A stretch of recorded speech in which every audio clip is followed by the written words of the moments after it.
The air grows heavy, thick with the scent of wood smoke and unwashed linens. You are standing on the precipice of the 14th century, a time when death was not an event, but a constant, omnipresent predator wearing a shroud. We whisper of the pestilence, the great mortality, but few dare to breathe the facts of the horror that followed. The collapse of the body into grotesque symbols, the swift, silent, unhallowed burial in the shallow pits. This is where the world changed forever, in the space between one ragged breath and the next. What if the Black Death was not merely a disease, but a dark, accelerating force? A supernatural consequence designed to shatter faith and rewrite the laws of the living and the dead. Consider the terrifying precision of the body's betrayal, the rituals that became desperate, futile bargains against the abyss, and the chilling silence that fell over entire continents. The plague did not just kill. It fundamentally altered the contract between mankind and God, forcing survivors to search for meaning in the macabre. Step into the fog of the past, where every cough was a prophecy and every whispered prayer was an acknowledgement of impending spiritual doom. We begin our journey not with the history books, but with the terrifying physiological manifestation of the disease itself. This is the moment the pestilence gave its grotesque baptism, sealing the victim's fate in a black, bulging sign of imminent collapse. The bubo's baptism. The true horror of the buboes lay not in their size, but their composition, not mere lumps, but liquid-filled spheres of pure, distilled putrefaction. When the infection reached its final, desperate stage, these sacs would often burst spontaneously, an explosion of noxious fluid that was often the final signal of the body's complete surrender. This was the moment the sickness revealed its core identity, baptizing the victim in the foulest remnants of their own internal decay, marking them as irrevocably lost. Witnessing this grotesque rupture was a profound psychological trauma for any caregiver, sealing the certainty of death and often triggering a frantic flight from the chamber. Medieval texts record the unbearable stench and the rapid, accelerating spread of the blackness across the skin immediately following the event. It confirmed the demonic nature of the affliction, suggesting a force trying to escape the body once its parasitic work was complete. The bubo, usually forming in the groin, armpit, or neck, was a living, growing sign that the spiritual battle had been lost and the physical one was ending. It was a dark flower blooming from the corruption within, a painful, externalized symptom of the body's utter spiritual abandonment. No cure, no prayer, and no earthly ritual could reverse this final visible proof of the plague's unstoppable, catastrophic power. The ring of death discoloration around the extremities often began as a faint darkening blush, swiftly forming a perfect, concentric, black ring that literally branded the victim before the final collapse. This circular mark of necrotic tissue, the ring of death, was considered a prophecy etched onto the skin, signifying that the contagion had permeated the furthest reaches of the body and sealed off the circulatory system.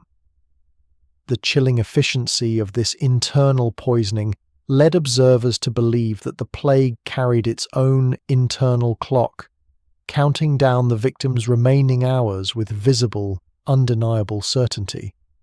This macabre clock could not be stopped by medicine or magic, acting as a visible, gruesome stamp of fatal finality. The ring was a physical symbol of the patient's utter spiritual isolation, a dark halo marking them for the death cart. The psychological impact of seeing the ring was immense, often leading to a state of resigned terror, where the victim would simply await the end, their fate confirmed by their own biology. This circular brand suggested not just necrosis, but a metaphysical curse, a sign that the soul was already tainted, unable to return from the darkness that had fully engulfed the flesh. Bloodletting futility. The gruesome failure of bloodletting as a cure turned the ancient medical procedure into a premature death channel. Believing that they must balance the humours, physicians would open a vein near the bubo, intending to draw out the poison, but instead initiating a terrifying and often fatal hemorrhage. The sight of the victim's black, sluggish blood pooling and failing to clot only confirmed the complete corruption within. Instead of offering relief, the frantic and desperate act of bloodletting often served as a final cruel acceleration of the patient's collapse. The process was both painful and terrifyingly symbolic, transforming the doctor from a healer into an unwilling accomplice to the plague's swift execution. It demonstrated the utter impotence of human knowledge against a pestilence they truly believed was divine wrath. The failure of this standard medical practice eroded the last shreds of public trust in the learned class, fueling conspiracy theories about poisoned air or intentional malice. When the blood refused to flow cleanly, or when the patient weakened and died instantly following the procedure, it was seen as proof that the disease was not an illness, but a malevolent spiritual possession. The breath of decay. The specific stench of a plague victim's breath was said to be so foul, so chemically toxic, that medieval texts record the belief it could kill a healthy man from a short distance.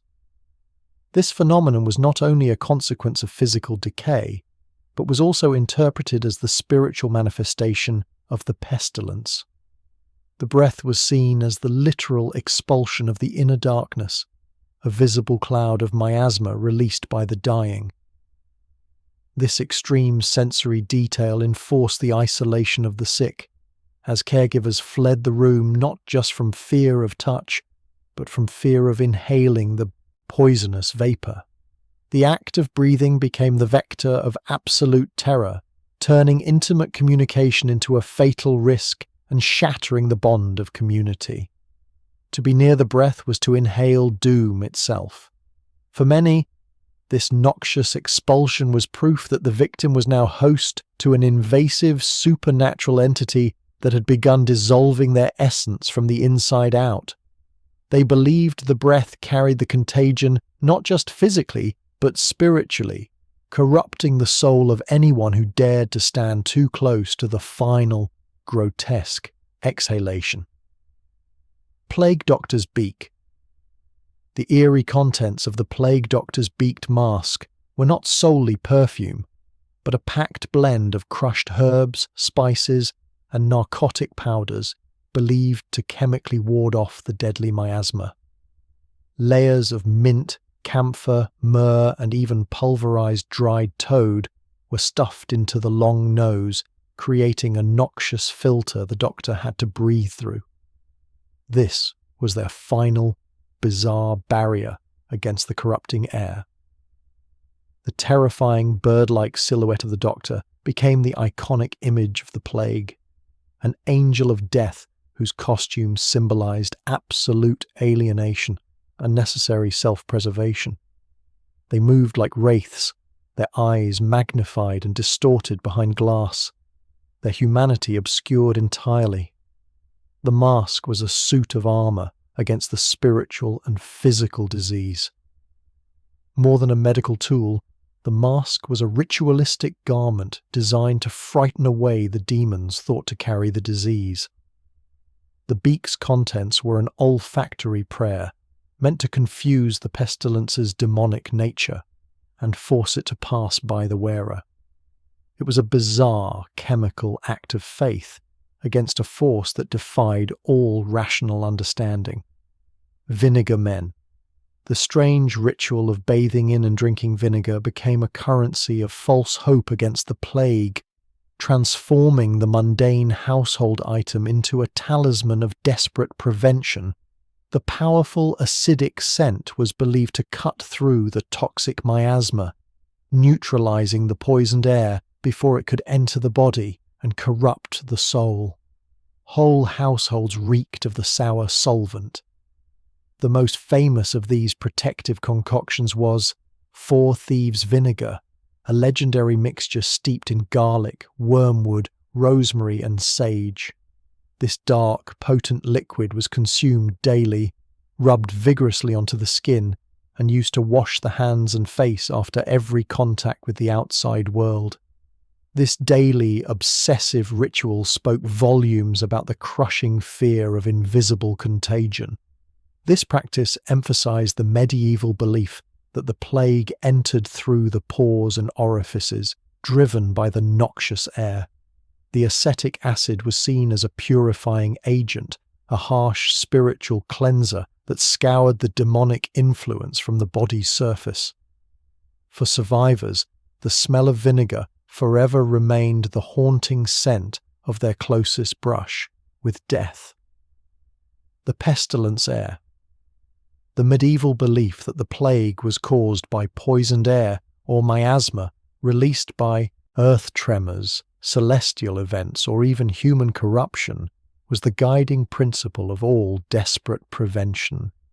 This foul atmospheric cloud was not merely a physical phenomenon, but a spiritual one, believed to carry the moral decay of the world into the lungs of the susceptible. Cities responded by filling their streets with the thick, cloying smoke of bonfires.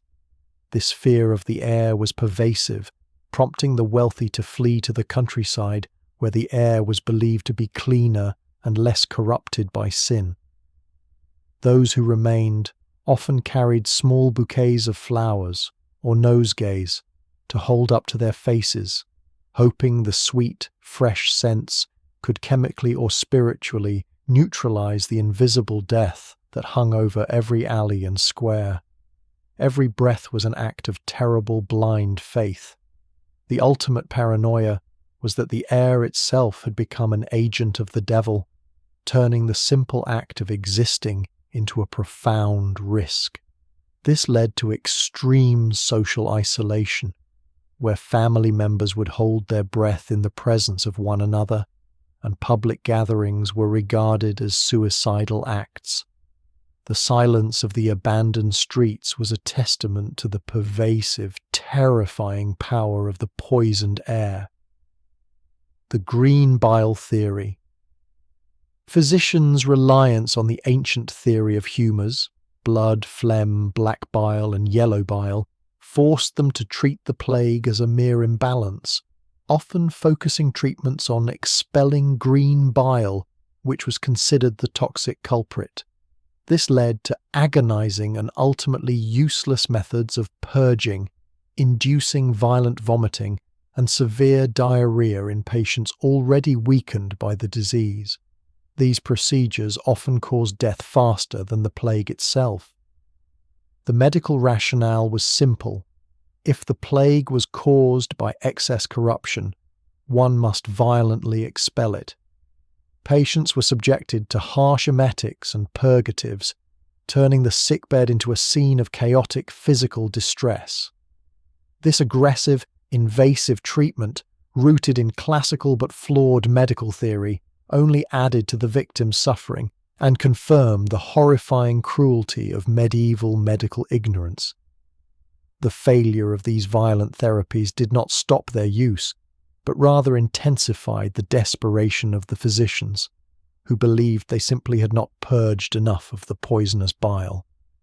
It was a terrifying physical expression of the belief that the body was a corrupt vessel, and only through brutal purification could the sickness be driven out. The pulse of fear. The terror felt by medical practitioners was so immense that doctors often refused to touch plague victims, instead using long pointers or canes to check the pulse or examine the buboes. This emphasized the doctor's fear, transforming the act of healing into a remote, fearful assessment. The distance between the healer and the patient visually communicated the absolute terror the disease inspired. This macabre distancing ritual stripped the sick of their last vestiges of human comfort, leaving them isolated even from the supposed agents of mercy. The sight of a masked figure holding a long stick, poking at one's wounds, was both terrifying and dehumanizing, confirming the victim's status as a contagious, untouchable object of repulsion rather than a suffering human being. The use of the pointer was a clear, physical manifestation of the breakdown of the Hippocratic oath under the duress of mass death. The doctor's presence, while intended to inspire confidence, instead became a chilling reminder of the finality of their contamination and the universal fear they inspired. Quarantine's irony. The earliest forms of plague quarantine, the Trentino and Quarantino, were established to protect cities, but the implementation often trapped the healthy with the infected, tragically guaranteeing the disease's spread. Ships or homes were sealed for 30 or 40 days, meaning that if one person became sick, everyone inside was essentially condemned to share the plague's swift, inevitable journey. The irony of the quarantine was its failure to understand the delay in symptoms, turning a measure of control into a chamber of mutual demise. Those who began the isolation healthy soon watched their fate unfold as their family members and neighbors developed the dreaded buboes, often leading to frantic, desperate attempts to break out of the sealed buildings. These locked houses became sites of incredible cruelty and despair, where the healthy survivors were forced to live alongside the rotting dead until the mandated period ended. The system was designed to save the city at the expense of the quarantined, turning the home into a state-sanctioned execution chamber. Child plague victims. The fact that children often succumbed faster and with less visible symptoms than adults added a terrifying element of silent, rapid extinction to the disease. Their sudden collapse, sometimes without the telltale buboes, meant families often failed to recognize the severity of the infection until it was far too late, leading to the heartbreaking discovery of multiple small corpses in a single home.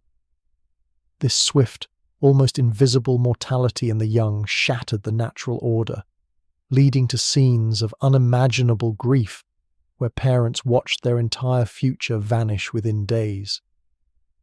The quickness of the end suggested a malicious efficiency, as if the disease targeted the most innocent and vulnerable with supernatural speed, leaving no time for last rites or farewells. The lack of traditional burial for these young victims, often swept into mass plague pits, compounded the spiritual terror for the parents. They feared their children's souls were unblessed and left to wander, unable to find peace because they had died too quickly and were disposed of too anonymously in the terrifying chaos. The leech cure.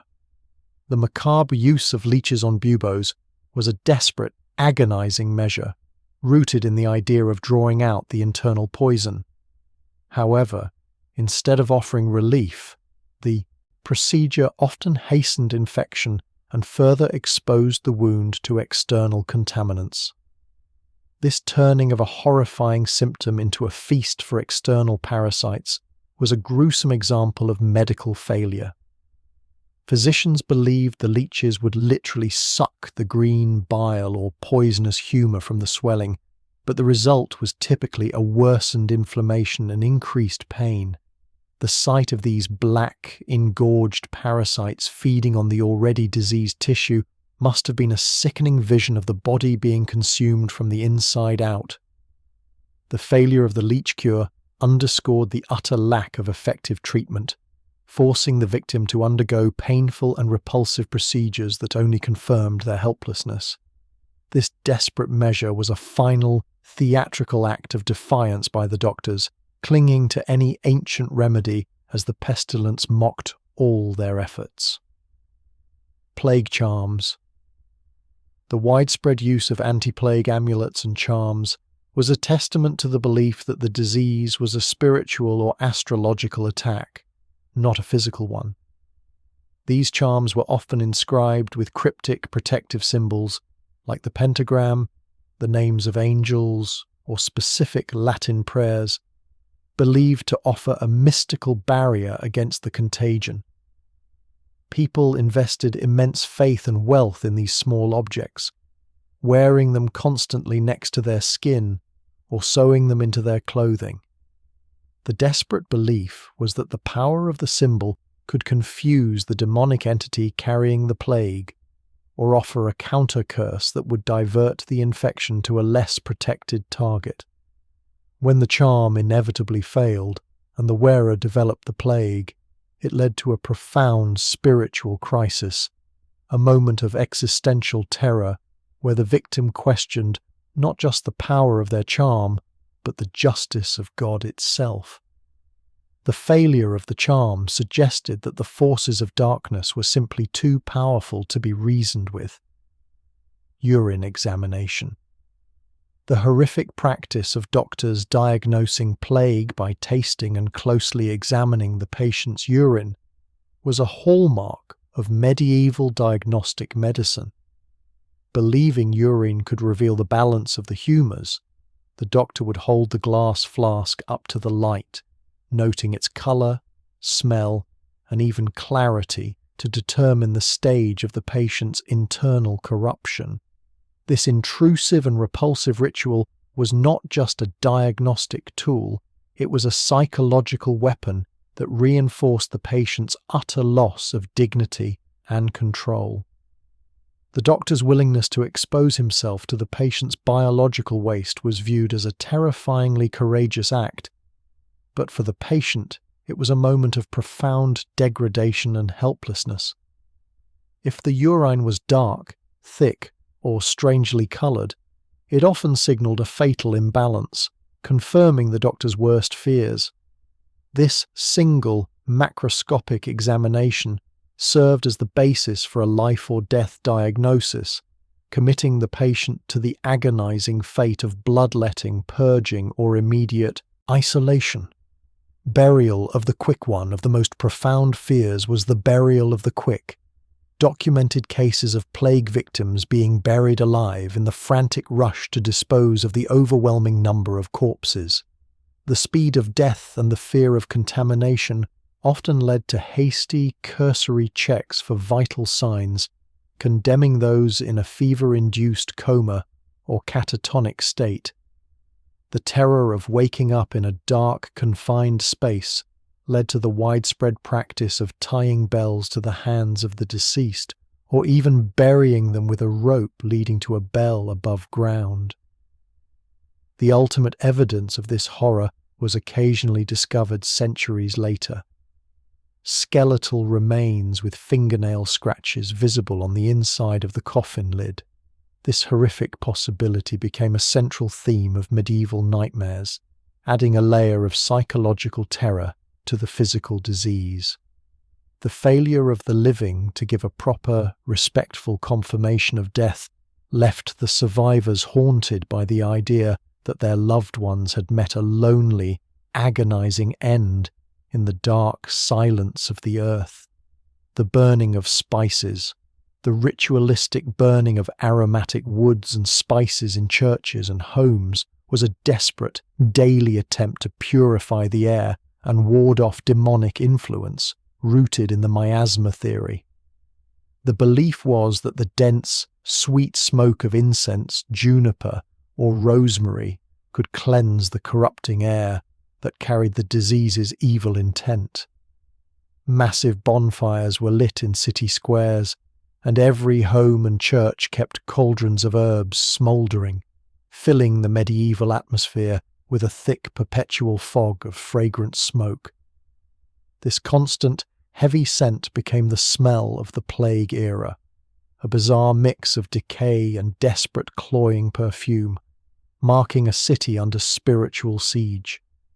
The practice created a pervasive sensory experience, turning the entire city into a continuous, involuntary exorcism. The act of burning was a visible, tangible ritual of resistance, signaling the inhabitants' refusal to surrender to the spiritual pestilence. The failure of the smoke to stop the death toll only deepened the spiritual terror. The Great Cat Massacre. The widespread killing of cats, often fueled by centuries of superstition that linked the animals to witchcraft and the devil, was a tragic historical irony that inadvertently exacerbated the plague. By eliminating the natural predator of rats, medieval society unwittingly removed a key barrier against the very creatures that carried the disease-bearing fleas. This misguided, horrific slaughter of thousands of animals was a direct result of the frantic need to find a scapegoat for the incomprehensible disaster. The sight of innocent animals being destroyed en masse, believed to be spiritual agents of chaos, only deepened the sense of society turning against itself. The historical consequence of this superstitious purge was catastrophic, accelerating the spread of the Yersinia pestis throughout Europe. It stands as a chilling testament to how spiritual panic and irrational fear can actively aid the forces of genuine historical horror.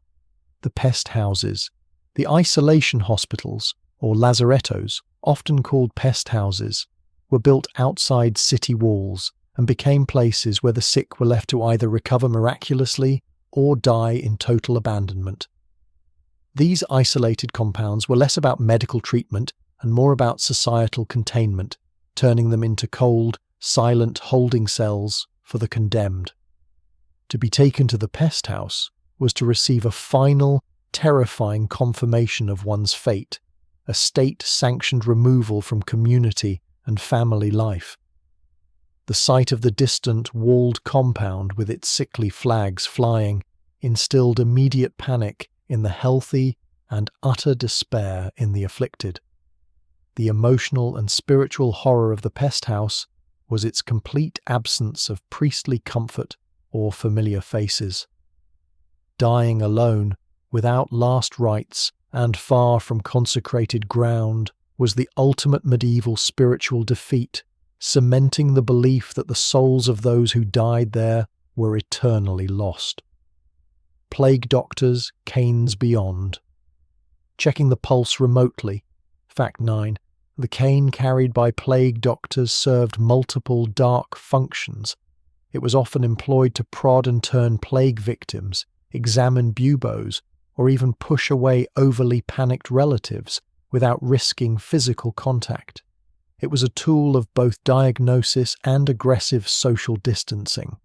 The stick's length acted as a permanent, intimidating buffer, visually enforcing the doctor's authority and necessary separation from the lethal contagion.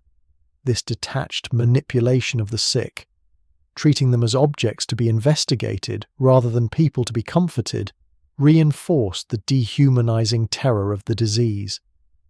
Crucially, the cane was also sometimes used to strike away or direct the flagellants. Fact 52, or other overly zealous religious groups who might interfere with official operations. It became a multi-purpose tool of control, fear, and necessary isolation in a world spiraling into physical and spiritual anarchy. Tomb sweating. The myth of tomb sweating, the belief that the graves of plague victims would sometimes sweat blood, or a noxious watery fluid after a heavy rainstorm, was a potent source of post-plague terror. This seepage was interpreted as the body refusing to rest, the victim's corruption continuing to leak out of the soil, threatening the health of the living. This terrifying physical manifestation of the grave's instability confirmed the fear that the plague pits were not resting places, but festering sources of continuing contamination. The sight of a dark, viscous fluid rising from the consecrated ground suggested a curse was still active, and the earth itself was struggling to contain the horror. The fear of tomb sweating often led to the reconsecration of burial grounds or frantic attempts to cover the graves with lime and heavier stone. The inability of the earth to completely absorb the dead meant the border between the living and the rotting past remained terrifyingly porous. The poisoning rumour, the mass hysteria following the plague's arrival, often focused on the poisoning rumour, leading to the torture and murder of marginalised groups, falsely accused of poisoning wells and spreading the contagion intentionally. This violent, scapegoating paranoia was a desperate psychological attempt to find a human source for the incomprehensible horror. Communities turned against their neighbours in a frenzy of suspicion, with confessions often extracted under extreme duress, giving false credence to the wild conspiracy theories. The brutal, rapid executions that followed were often public spectacles, intended to both satisfy the bloodlust of the terrified populace and demonstrate an imagined control over the plague's invisible forces. This dark chapter revealed the catastrophic moral collapse that followed societal breakdown, proving that the fear of the plague was often more lethal than the disease itself. The poisoning rumour was the spiritual miasma of the human soul, exposing the darkest capacity for violence and irrational hatred under pressure. The last rites refusal. The widespread refusal of priests to administer last rites was one of the most spiritually devastating consequences of the plague, leaving countless souls unblessed and feared to wander the spiritual void. Terrified of contamination, many priests fled their posts or refused to approach the sick, abandoning their most sacred duty during humanity's greatest hour of need. This abandonment shattered the fundamental contract between the dying and the church, forcing people to face the abyss alone without the guarantee of final absolution. Dying without the final anointing and confession meant facing the judgment seat with all sins unforgiven, cementing the terror of eternal damnation.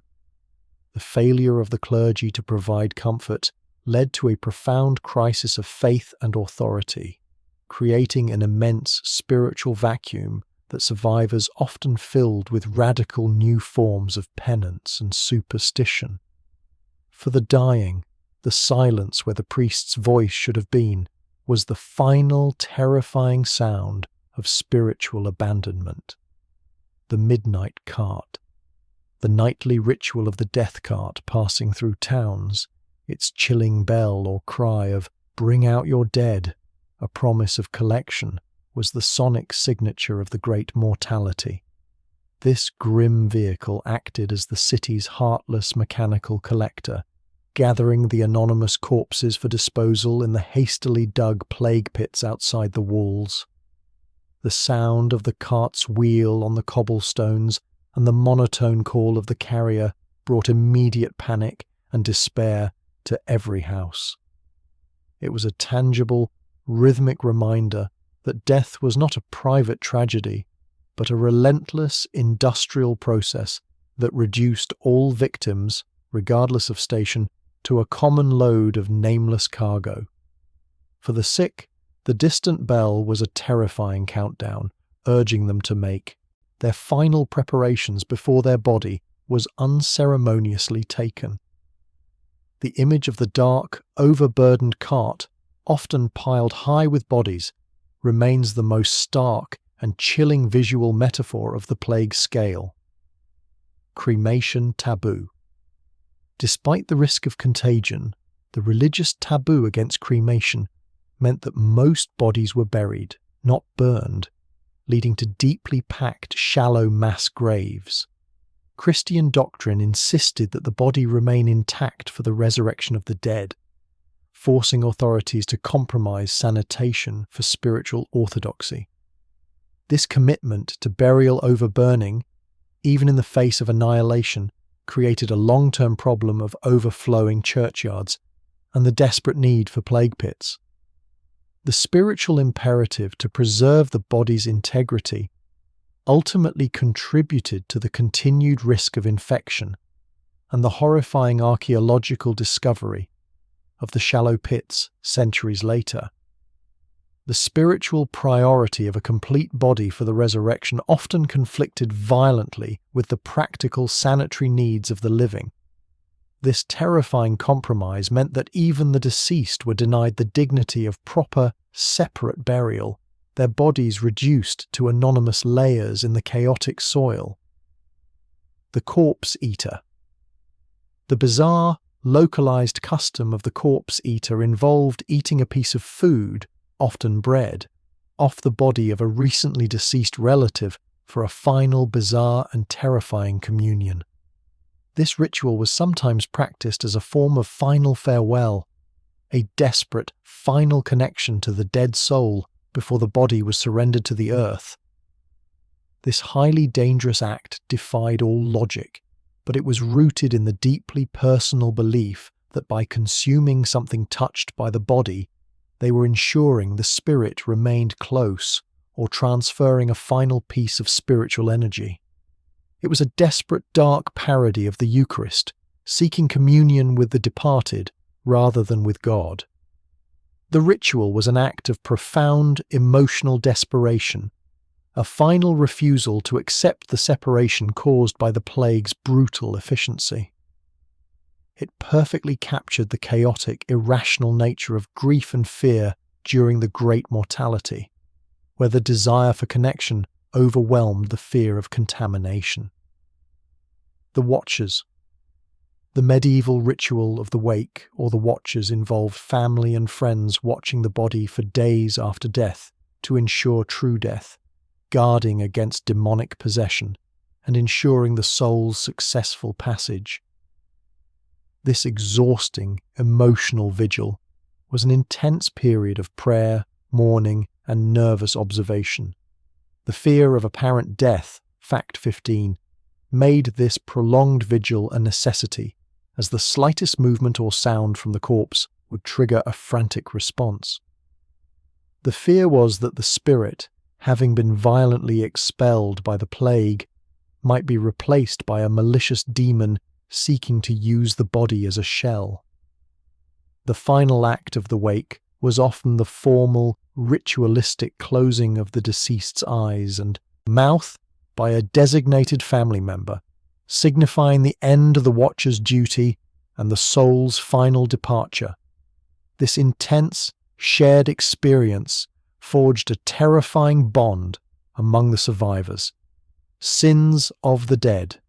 The meticulous documentation of the dead person's sins and good deeds was often prepared by the family or a confessor in preparation for the soul's judgment. This small, sealed list was sometimes placed in the coffin or kept nearby, intended to serve as a favorable spiritual ledger when the soul faced God. This act was rooted in the profound terror of purgatory and eternal damnation, with families desperately trying to tilt the scales of divine justice in their loved one's favor. The fear was that the plague itself was God's judgment, and only a favorable accounting could secure eternal reprieve. The pressure to create a perfect, sanitized spiritual resume for the deceased often caused great anxiety among the living, forcing them to confront their own moral failings while grieving. This final accounting served as a terrifying moral lesson for the survivors watching the proceedings. The shroud's symbolism. The specific requirements for the burial shroud, often plain white linen, were deeply symbolic, representing the purity needed for the journey to the afterlife. The shroud was the final garment, meant to erase the earthly sins and diseases of the deceased, presenting the soul as freshly cleansed for judgment. The speed and volume of deaths during the plague often meant this linen was hastily sewn or even reused, stripping the ritual of its intended dignity. When bodies were simply dumped into pits without a proper shroud, it compounded the fear that the soul would be naked and unprepared before God. This sacred garment served as the ultimate equalizer, regardless of wealth or status in life. All were wrapped in the simple white cloth for the final reckoning. Its very simplicity reinforced the terrifying medieval idea that worldly status meant nothing in the face of divine judgment. Mouth money. The tradition of placing a coin, often an obol, in the mouth of the deceased was mistakenly believed by some to be for Charon, the Greek ferryman. But in medieval Christian Europe, it was practiced as a final payment for admission into heaven or as a donation to secure prayers. This final tangible offering was a guarantee for the soul. The practice reflected a blurring of spiritual lines, where ancient pagan customs intersected with Christian anxiety over spiritual finances. The coin, placed directly in the mouth, was the final word the deceased offered to the world, a testament of their wealth or piety, securing their spiritual entry. The absence of mouth money in plague victims often led to the fear that their souls would be forever barred from the grace of God, trapped in a spiritual poverty caused by the disease's brutal efficiency. It was a tangible measure of the spiritual debt they carried into the afterlife. Soul mass endowments. The practice of leaving vast sums to the church, known as soul mass endowments, was designed to guarantee perpetual masses for one's soul, securing eternal reprieve from the torments of purgatory. The plague created a frenzied market for these spiritual insurance policies. The immense surge in these endowments during and after the plague concentrated wealth in the hands of the church, funding the construction of elaborate new chapels and altars.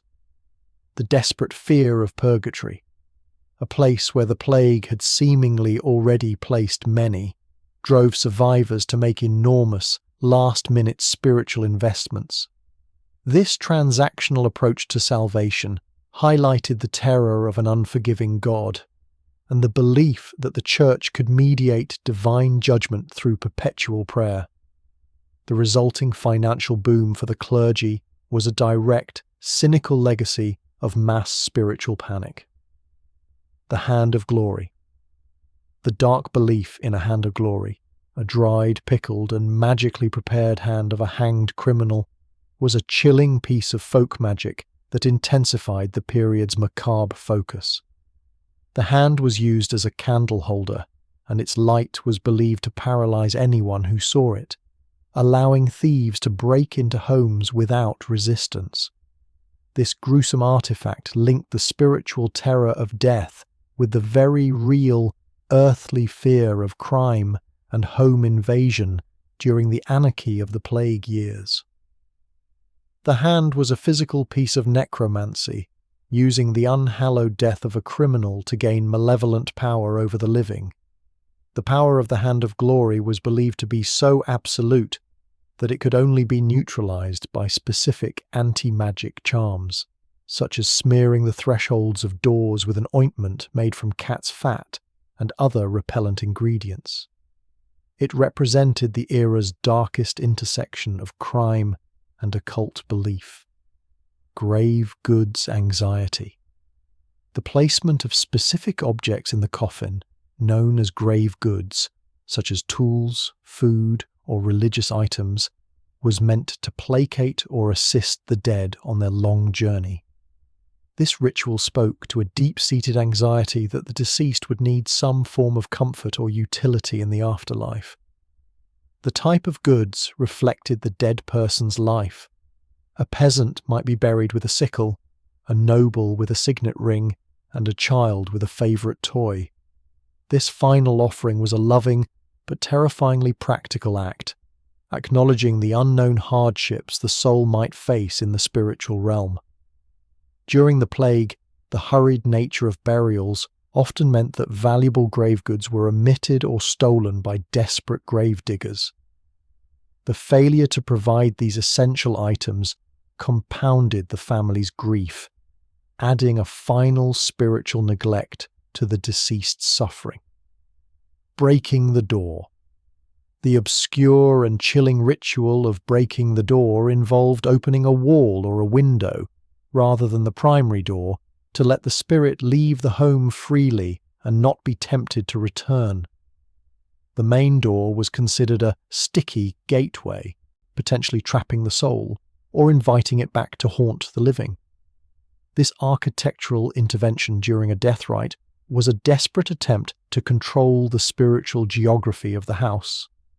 The window or hole was often immediately sealed up after the body was removed, ensuring the boundary between the living space and the spiritual world remained secure.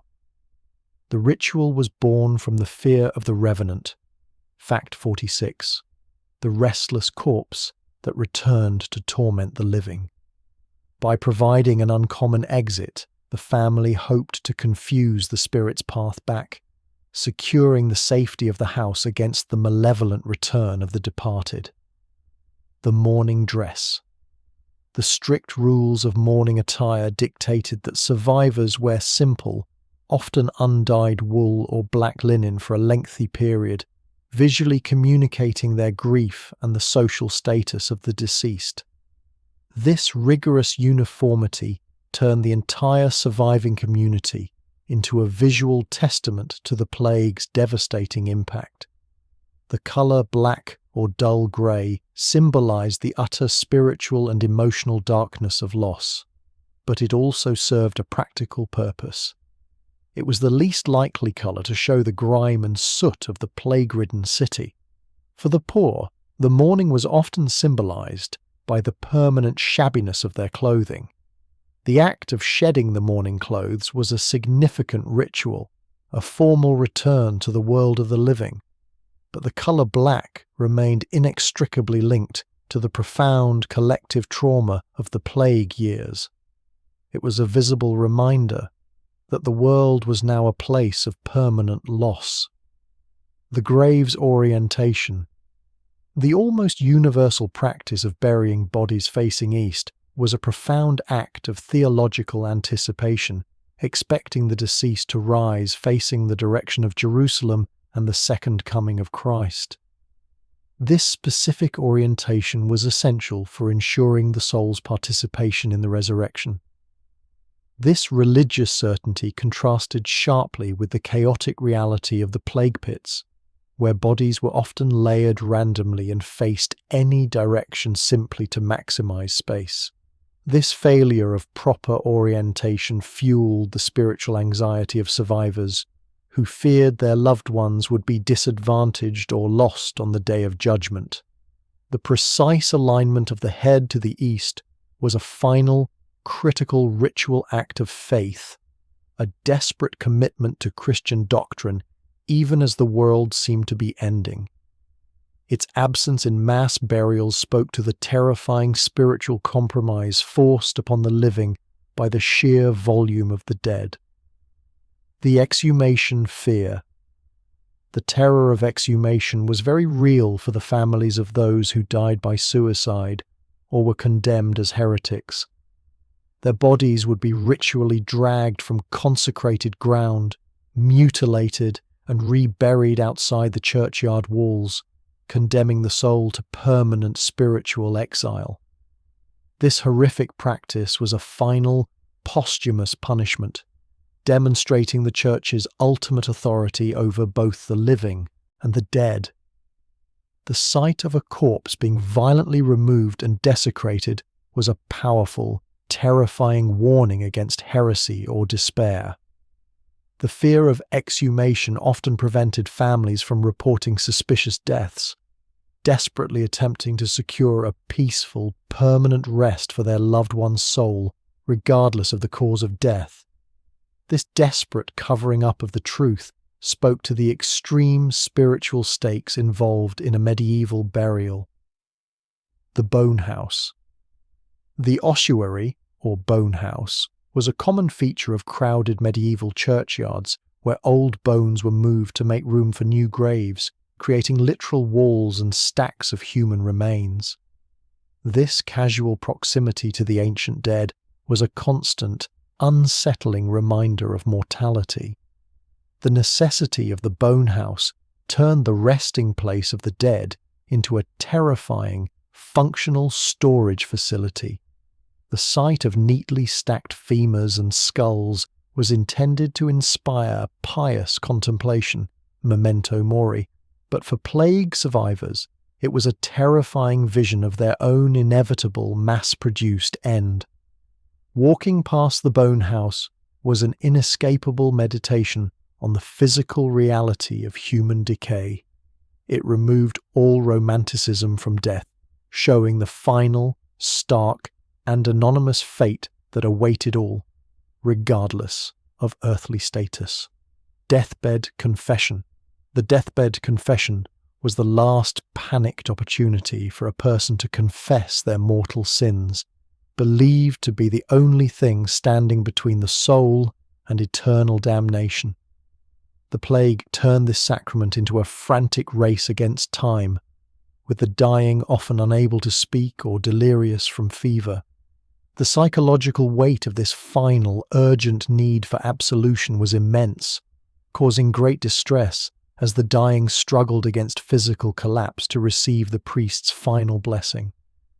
The failure to secure a confession often led the survivors to believe the deceased soul was condemned. The shortage of priests, fact 22, during the height of the plague, often left the dying entirely alone in this critical spiritual moment. This meant many souls died in a state of mortal sin, compounding the spiritual catastrophe that followed the physical devastation. The death toll. Ringing. The ritual of ringing the church bells in a specific, mournful pattern was known as the death toll, communicating the age and gender of the deceased to the surrounding town. This specific cadence turned the church bell into the constant, sonic chronicler of the plague's progress. The residents of a plague-stricken city lived under a constant barrage of this mournful sound, learning to interpret the meaning of every strike, a specific pattern for a child, a different one for an adult woman. The incessant ringing created an atmosphere of pervasive dread and immediate, constant public grief. When the death toll became too frequent and overwhelming, the ritual often broke down, replaced by a single, terrifying, continuous drone symbolizing the collapse of order. This cessation of the ritual was the final, audible proof that society had surrendered to the great mortality. The medieval ghost. Medieval belief drew a sharp distinction between an unquiet spirit, a soul in purgatory seeking aid and prayers, and a demon, a malicious entity seeking damnation. The plague blurred these lines, creating profound anxiety over the identity of any apparition that returned. An unquiet spirit was often seen as pitiable, a family member needing help to complete their penance. A demon, however, sought to confuse or trick the living into sin. The ambiguity of a ghostly visit during the plague, whether seeking salvation or damnation, was terrifying. This spiritual confusion led to elaborate, defensive rituals when an apparition appeared, using specific prayers and challenges to determine its true nature. The plague had made the entire spiritual world dangerously unstable, increasing the risk that the living would be deceived by forces of pure evil. Pact with the dead. The rare, forbidden ritual of attempting to communicate with a recent corpse for prophecy or assistance, sometimes referred to as a pact with the dead, was a dark act of desperation. These rituals were considered high sorcery, attempts to leverage the deceased's new spiritual knowledge before their soul was fully settled. Driven by grief and the desire for hidden knowledge, some sought out the recently deceased, performing dark rites over the cooling body to extract secrets about the future or the plague's cause.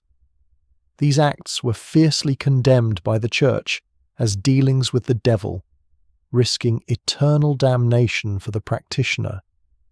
The desperate logic was that a person who had just crossed the veil possessed unique and immediate knowledge of the spiritual world. The failure of these dark pacts often led to psychological breakdowns among the practitioners, who were convinced they had been cursed by the malevolent spirit they tried to summon. The tomb effigy, the custom of sculpting detailed effigies of the dead on their tombs, was a powerful act of earthly remembrance, often depicting them as peacefully sleeping or in prayer. These highly realistic sculptures were designed to freeze the deceased in a moment of piety, guaranteeing their eternal memory in the eyes of God and man. For the wealthy, these effigies served as permanent propaganda, securing their social legacy against the anonymity of the plague pits. The sharp contrast between the serene, carved image and the grotesque reality of plague death only deepened the sense of loss and the fragility of life. Some effigies featured the transeye, a terrifying counter-image of the deceased depicted as a rotting corpse or skeletal figure beneath the beautiful upper layer. This dual image served as an intense, terrifying memento mori, Fact 58, forcing the viewer to confront the physical horror beneath the spiritual veneer. The Black Fast. The Black Fast was a severe voluntary fast undertaken by the devout to prepare their own souls for the inevitable coming of the plague. Weeks or even months of abstaining from meat, wine, and comfort were practiced, often bordering on self-starvation, in the belief that physical suffering could appease God's wrath. This act of intense, self-inflicted penance was a profound psychological reaction to the perceived judgment of God. By inflicting their own suffering, they sought to regain control over their fate, hoping their voluntary agony would be accepted as an acceptable substitute for the involuntary agony of the plague. The exhaustion and malnutrition caused by the Black Fast likely made many practitioners more susceptible to the disease, creating a tragic irony of devotion leading directly to death. It underscored the period's conviction that the plague was a moral rather than a medical catastrophe. The Sin Eater. The Sin Eater was a bizarre, localized ritual figure, a marginalized person paid to consume food placed on the corpse, symbolically absorbing the dead person's sins. This desperate, final ritual was meant to ensure the deceased's soul could pass directly to heaven, free of its mortal burdens. The Sin Eater was a social outcast, shunned by the community yet essential for their spiritual peace of mind. The food, often bread and ale, was believed to become supernaturally infused with the moral corruption of the deceased, making the consumption a highly dangerous, spiritual exchange. By performing this ritual, the Sin Eater willingly accepted the spiritual condemnation of another, acting as a grotesque human sponge for societal guilt. The shame of their necessary function meant they lived on the fringes of society, permanently tainted by the sins of the countless dead. The Plague Pits. The Plague Pits were the anonymous, chaotic and shallow mass graves dug outside city walls that became the most lasting physical reminder of the plague's scale. These hurriedly excavated trenches were often filled far too quickly, leading to the unsettling sight of shallow, disturbed earth and the faint smell of decay. The sheer disrespect of the burial process, bodies piled in layers, often without shroud or priest, was a profound spiritual trauma for the survivors. The plague pits were the ultimate symbol of the breakdown of civilization, erasing all social distinction in the final, unceremonious act. Archaeological discoveries of these pits centuries later revealed the frantic, unplanned nature of the burials, with bodies oriented randomly and often severely interlocked. This physical evidence of panic confirmed the desperate, terrifying conditions under which the dead were disposed of. The undead fear, the widespread fear of the revenant, a restless corpse that returned to torment the living, was a pervasive terror fueled by the plague's unusual decomposition patterns. Bloated, rapidly discoloured bodies were often mistaken for the signs of the undead feeding, leading to frantic defensive actions against the supposed returning corpse. This terror led to extreme post-mortem rituals, including driving stakes through the heart of the corpse or placing heavy stones in the mouth or on the limbs to prevent movement. This was a desperate, physical attempt to keep the contaminated dead secured and silent in their graves. The creation of the revenant myth stemmed from the failure of medieval understanding to explain the rapid onset of death and subsequent decay. The simplest answer was often the most terrifying. The dead were not resting, but were actively malicious and seeking to destroy the living. Tying the coffin. The strange custom of tying the coffin with heavy ropes and weights was practiced in some regions to ensure the deceased could not rise again, reinforcing the fear of the revenant. Fact 46. The ropes were seen as both a physical restraint and a magical ward against the corpse's possible malevolent return. This physical act of securing the coffin was a profound admission of the community's fear that the dead held a sinister, active power.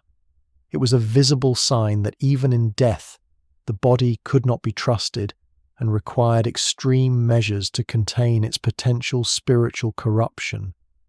The ritual was often performed silently, away from the eyes of the community, cementing the dark knowledge that the grave was not a resting place, but a jail cell for the potentially restless dead.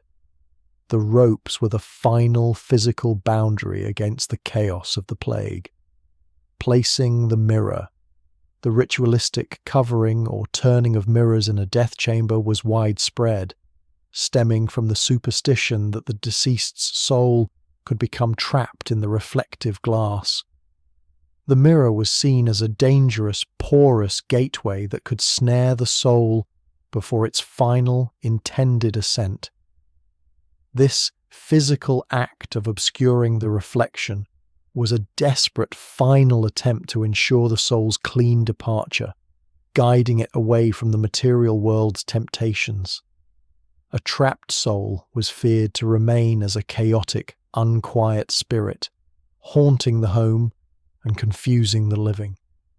In some cultures, the mirror was also turned to prevent the living from seeing the reflection of the dying, which was believed to be a bad omen or an invitation for their own death to follow soon after. The act was a protective measure for both the dead and the terrified living.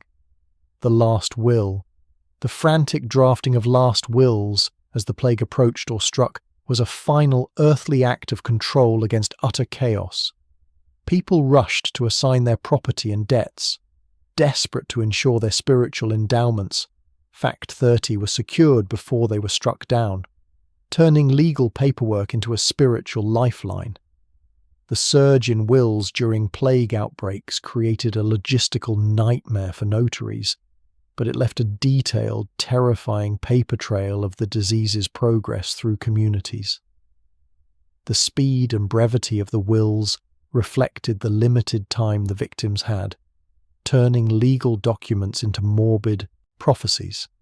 The anxiety was rooted in the fear that dying intestate without a will would lead to property disputes and, more importantly, a failure to secure the necessary spiritual masses for the soul's passage. The will was the last earthly weapon against the anonymity of the grave. The intercessory saint. The fierce devotion to specific intercessory saints like Saint Sebastian, patron saint against plague, or Saint Roch, who recovered from the plague, offered a focused, desperate hope for protection or healing. The plague was often depicted as a rain of arrows from God, making the martyred Saint Sebastian, who survived many arrows, a potent spiritual defender. Worship of these saints intensified into near-obsessive local cults, with their images and relics being paraded through the streets in massive, anxious processions. The hope was that the saint, having personally suffered or faced the divine punishment, held unique power to mediate God's terrible wrath. The failure of the intercession, however, led to profound despair and a sense of betrayal, questioning why the saints had abandoned their petitioners during the greatest need. The reliance on these figures underscored the medieval conviction that the plague was fundamentally a spiritual, not medical, problem. The Danse Macabre. The Danse Macabre, or Dance of Death, was an iconic artistic motif that exploded in popularity after the plague, depicting skeletons leading people of all classes, from king to peasant, in a grim, terrifying dance toward the grave.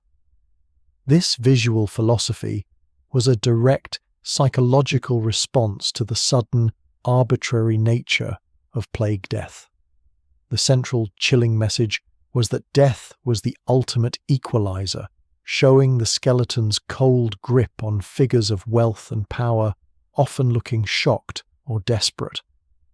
This art reminded the wealthy that their status was useless against the plague's terrifying democracy.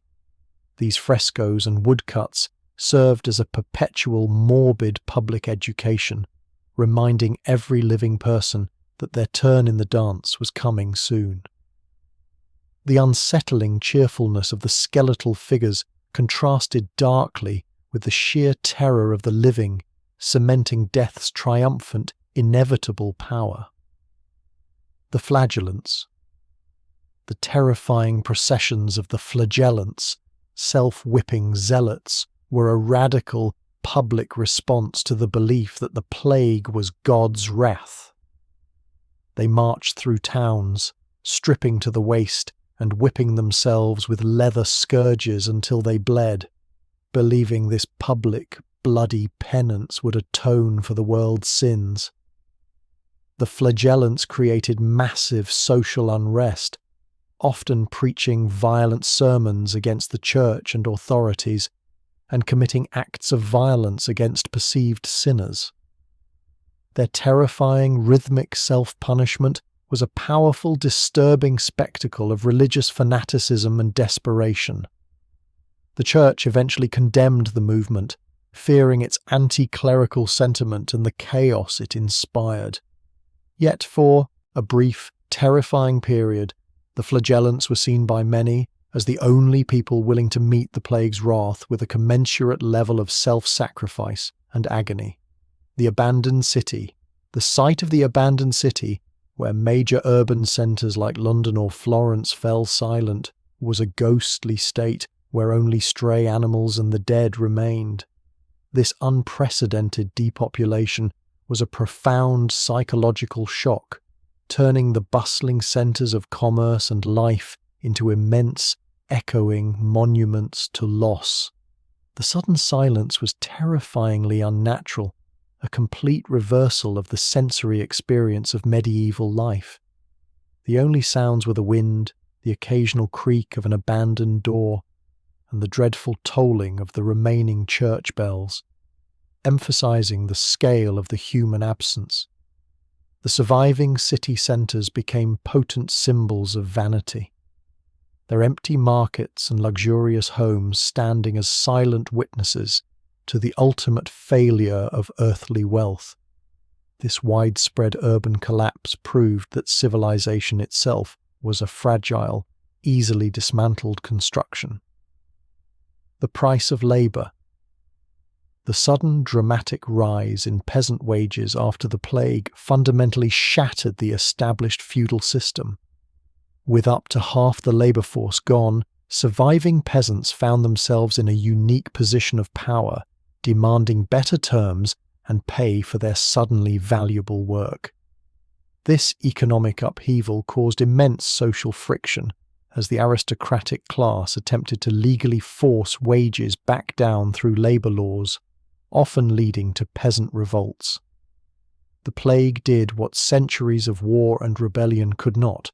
It fundamentally destabilized the social hierarchy. The new economic reality meant that the survivors, both workers and artisans, suddenly had access to higher standards of living and social mobility. The plague was a ruthless, horrifying social engine, tearing down the old order through sheer indiscriminate death. The whispered name. The taboo against speaking the name of the plague or the Black Death aloud was widespread, driven by the superstition that uttering its name would summon its return or attract its attention.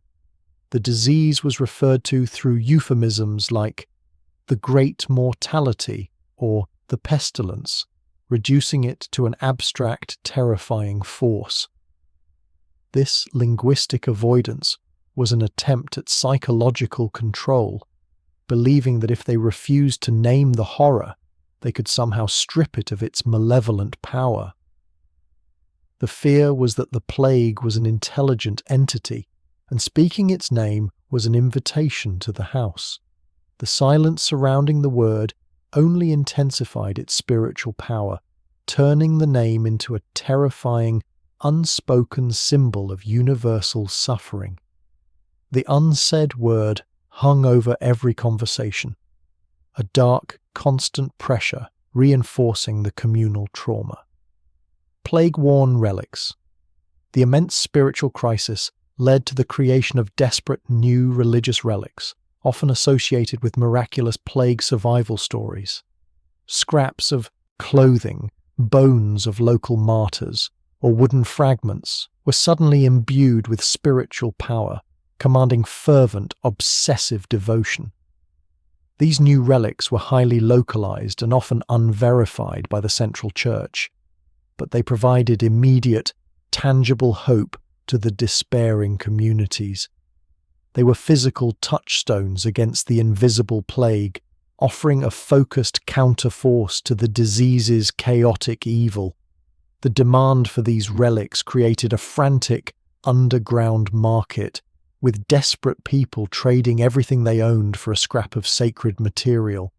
This desperation highlighted the collapse of rational thought and the reliance on magical thinking during the worst moments of the epidemic, the end of time. The plague was widely interpreted as the final signal of the biblical apocalypse, confirming the widespread belief that humanity had reached the terminal stage of God's patience. The scale, speed, and horror of the disease were seen as irrefutable proof that the prophecies were being fulfilled. This eschatological terror led to massive public acts of frantic devotion, with people disposing of their worldly goods and engaging in extreme self-punishing piety. The belief that Judgment Day was imminent stripped away all earthly concerns, leading to an almost joyous surrender to spiritual obsession. The eventual subsiding of the plague left a profound theological problem. If it wasn't the end, what was it? The world had survived the apocalypse, but it had been permanently scarred by the near certainty of its own destruction. The belief in an imminent end remained a potent psychological factor for decades. Art's darkness, post-plague art, focused obsessively on death, decay, and the fragility of human life, memento mori and vanitas themes. Artists used skulls, hourglasses, decaying fruit, and skeletal figures to create a visual language of profound pessimism, reminding viewers that life was fleeting and utterly meaningless. This radical shift in artistic focus reflected the collective, pervasive trauma of the surviving generation. Joyful, earthly themes were replaced by an intense, fearful meditation on the inevitability of physical corruption and the certainty of the grave. The art was designed to be terrifyingly instructional.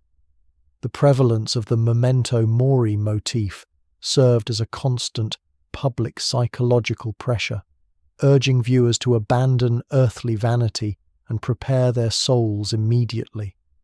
The art of the plague years was a relentless, beautiful, and deeply morbid form of spiritual propaganda. The missing generation. The demographic horror of entire villages or family lines being wiped out led to the creation of vast empty tracts of land and a profound cultural memory loss. The sudden, total disappearance of entire communities created an eerie, unnatural vacuum in the fabric of society. This missing generation created complex legal and social crises, as titles, debts, and skills simply vanished overnight. The remaining people were left grappling with a world that was both physically empty and spiritually silent, lacking the continuity of tradition and familial knowledge. The silence of the empty lands became a powerful symbol of the plague's annihilating power, with survivors avoiding certain areas believed to be cursed by the mass deaths. The world had been permanently emptied, and the land itself seemed to mourn its lost inhabitants. The feast of death, the morbid carpe diem mentality, seize the day, that gripped some survivors, led to reckless, hedonistic feasting and drinking, a nihilistic acceptance of life's brevity. Facing imminent death, these individuals chose to reject piety and engage in wild, desperate abandon.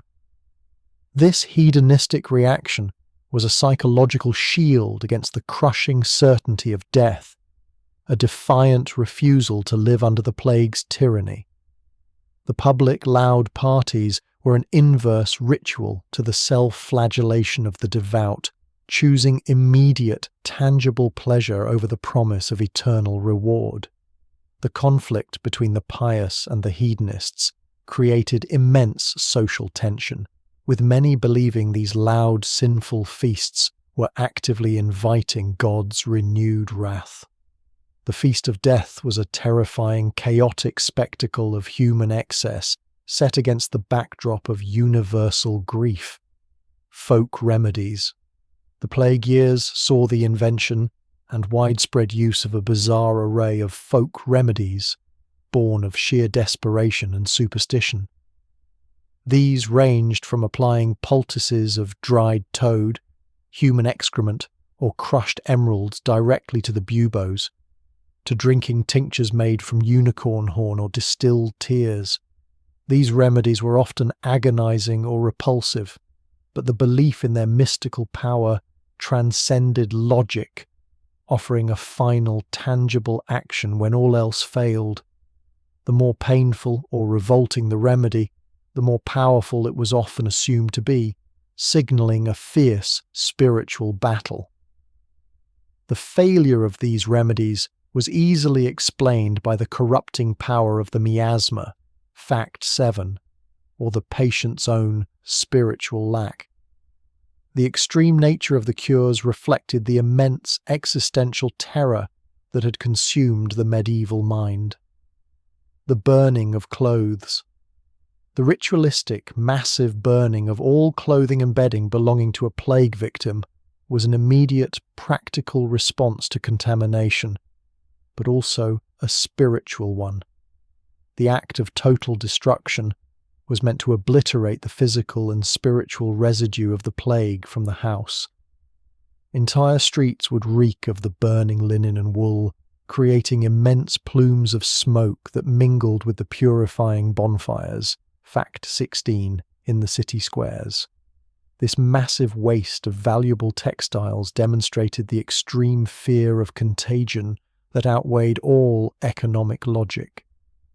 The ritual was often performed immediately upon the victim's death, turning the home into a frantic scene of cleansing and destruction. The flames were seen as a final cleansing fire of exorcism, ensuring that the pestilence's demonic force could not linger in the fabric.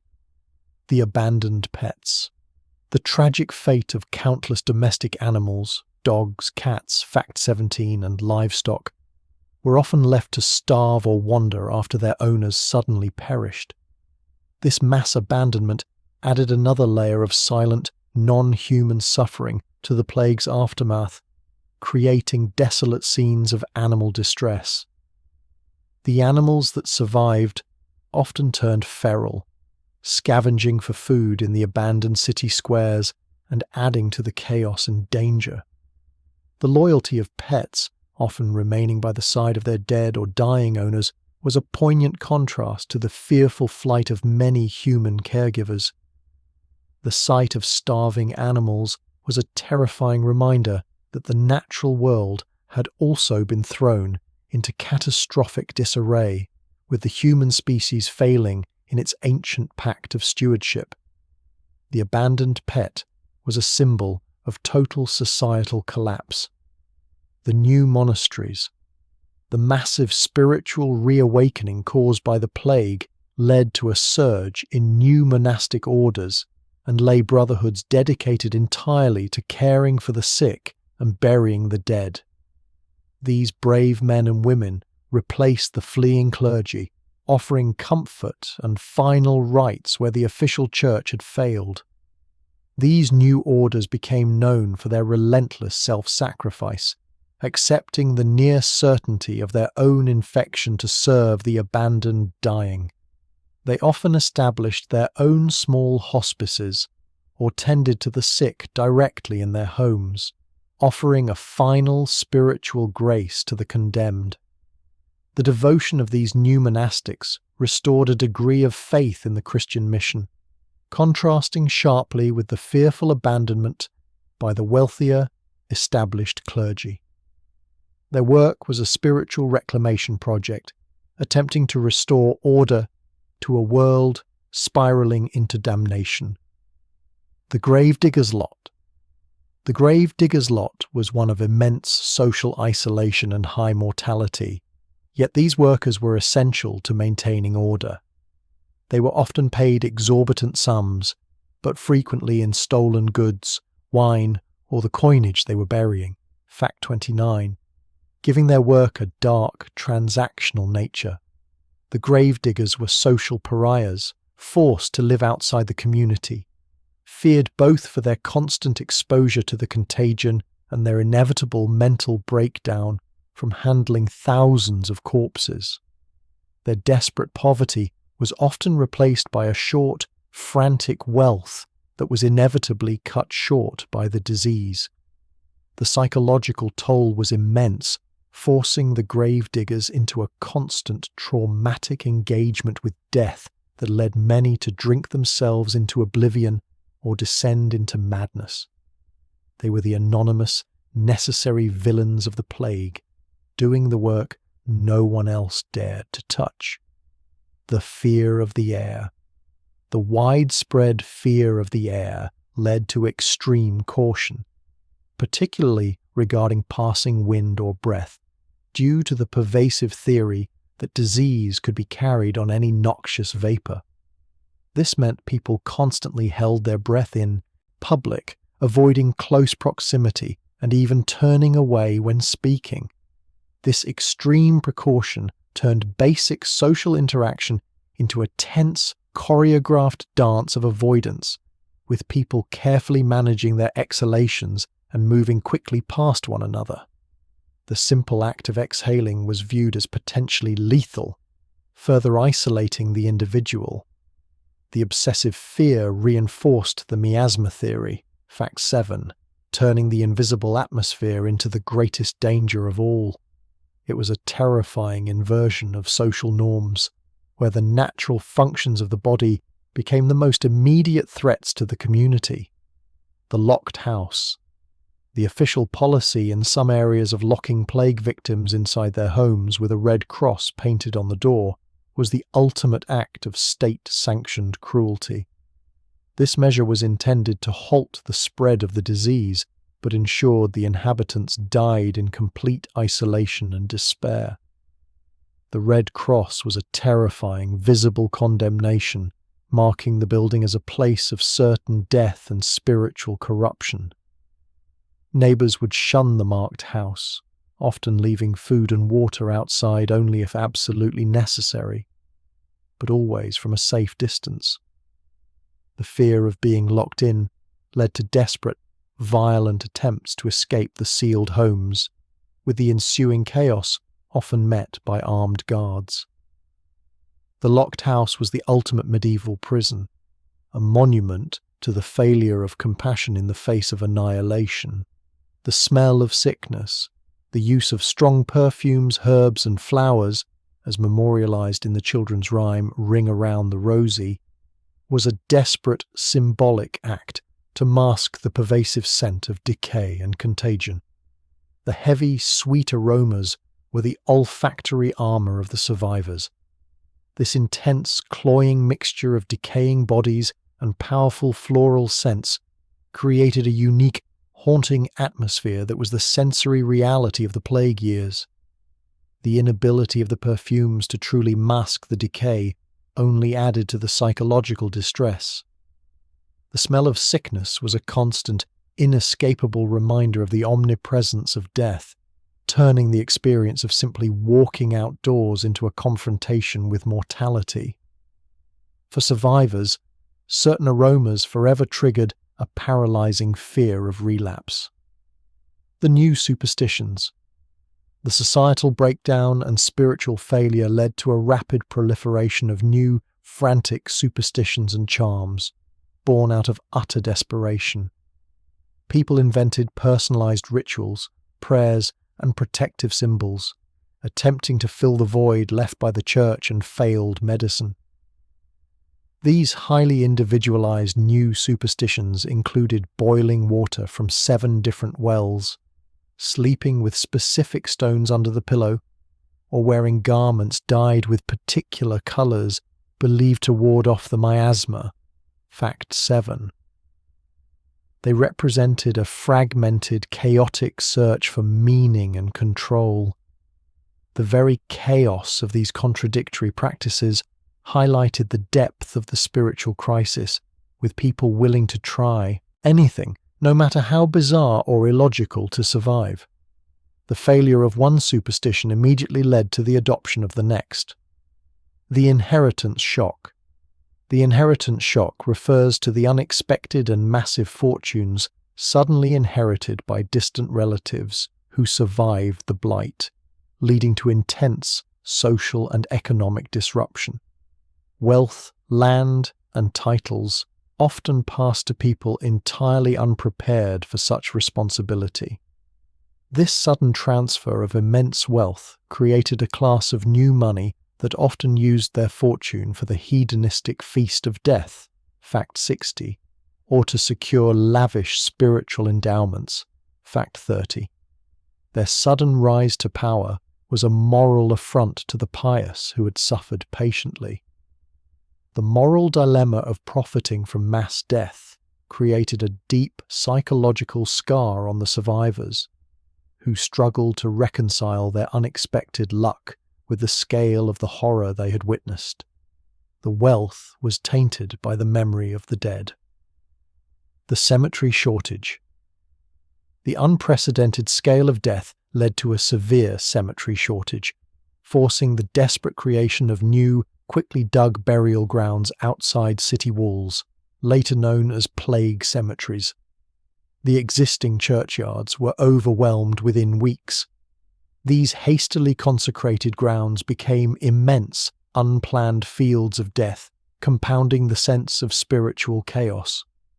The sheer volume of bodies meant that the burial rituals were often rushed or ignored entirely, denying the dead the full dignity of Christian repose.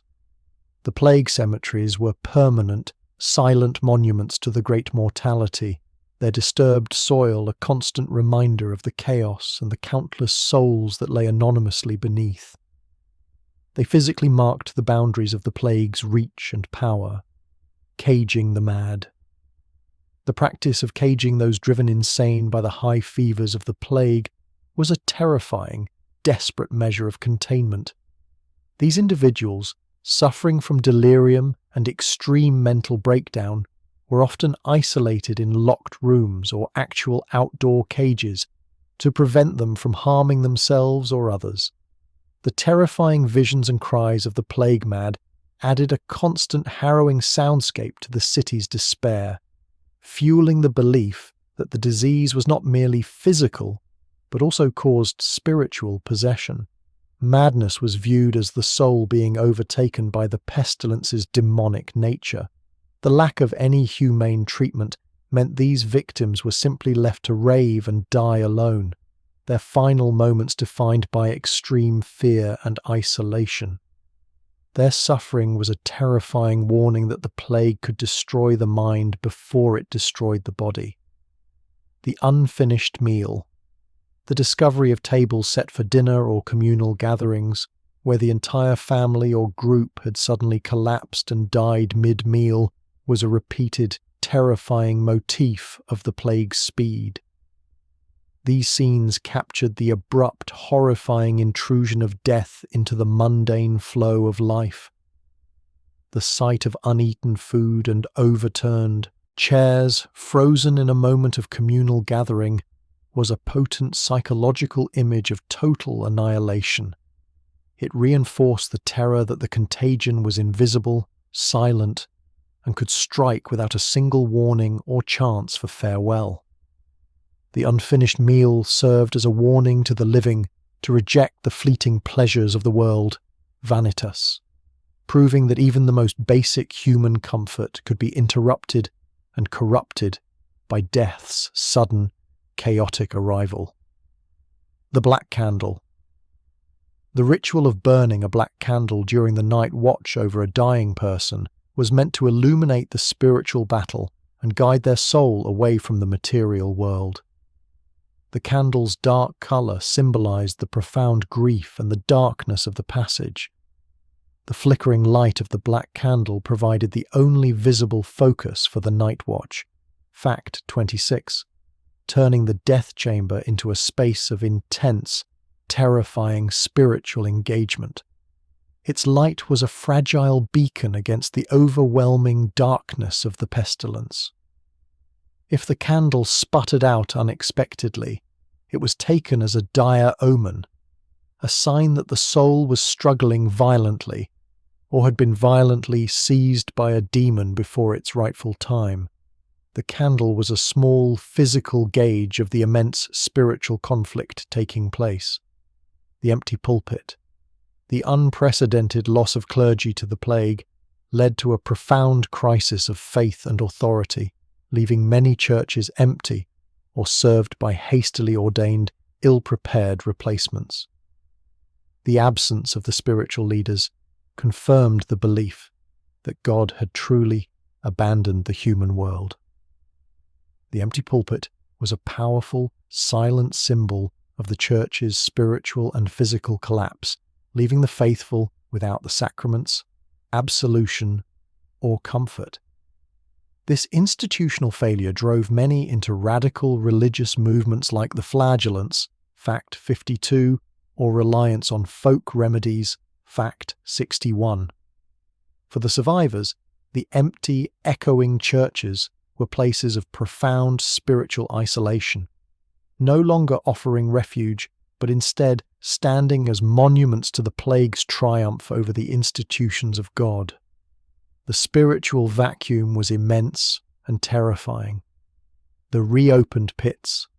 The terrifying archaeological discovery centuries later of tightly packed reopened plague pits revealed the sheer panic of the original burials. Modern excavations uncovered evidence of multiple distinct layers of corpses, showing that the same pits were used repeatedly and hastily covered. This physical evidence confirmed the historical accounts of the overwhelming scale of the death and the brutal speed of disposal. The reopened pits are a chilling time capsule, showing society under the stress of annihilation, prioritizing speed over dignity. The layers of the pits tell a terrifying geological story, with each stratum of bone representing a different wave of infection and a different moment of societal despair. They are permanent, silent libraries of collective, anonymous trauma. Vampire panic. The plague strongly fueled vampire panic myths because of the visual evidence of decomposition. Decomposed, bloated bodies with dark, stained mouths, caused by internal fluids and blood, were sometimes mistaken for signs of the undead feeding, leading to post-mortem mutilation. The lack of medical understanding meant that the natural process of decomposition, which can cause the corpse to appear fresher or more bloated after a short time, was misinterpreted as the body being active. This terrified the gravediggers and the community into taking defensive action. In regions where this panic took hold, bodies were sometimes exhumed and rituals performed, such as placing bricks in the corpse's mouth or driving stakes through the chest, a desperate final attempt to kill the already dead and prevent their return. Fact 46. The plague's return. The terrifying knowledge that the plague was not a single event, but returned in waves, haunting successive generations for centuries, transformed it into a permanent, expected part of life. The survivors lived in perpetual fear of the disease's cyclical, inevitable resurgence. Every new epidemic, large or small, triggered the immediate return of the old rituals, superstitions, and social chaos from the original Great Mortality. The initial trauma became a blueprint for all future fear, a historical memory that dictated societal response. This cyclical terror meant that the survivors never truly healed psychologically, knowing that the lingering shadow, Fact 100, was always lurking, ready to reassert its power. The knowledge of the plague's return was a collective, inherited curse. The rat's absence. The eerie fact that the plague often struck communities before any mass rat deaths were noticed complicated its understanding for centuries. The immediate deaths were human, creating confusion about the vector and leading medieval people to focus exclusively on the miasma, Fact 7. The true vector, the flea carried on the rat, was a hidden, silent process that began before the massive die-off. This invisible biological mechanism ensured the plague remained a frightening, abstract force of poisoned air in the minds of the people, rather than a tangible, animal-born disease. The delayed realization of the rat problem meant that the primary focus remained on human sin and spiritual warfare. This continued ignorance only intensified the spiritual panic and allowed the true, invisible engine of the disease to operate unchecked. The medieval skeptic. The extreme failure of both the church and traditional medicine led to the rise of the medieval skeptic, educated survivors who had witnessed the complete breakdown of authority. This early secularism questioned the absolute power of God and the established order. The skeptics used empirical evidence of the plague's random, indiscriminate nature to argue against the belief that the disease was simply divine punishment. This intellectual rebellion was dangerous, often leading to accusations of heresy and witchcraft, but it was an essential step toward the Renaissance. This shift in perspective meant that the plague, through its utter chaos, inadvertently planted the seeds of the scientific and humanist revolution. The medieval skeptic was the philosophical survivor, choosing reason over faith in the face of annihilation. The whispers of gold.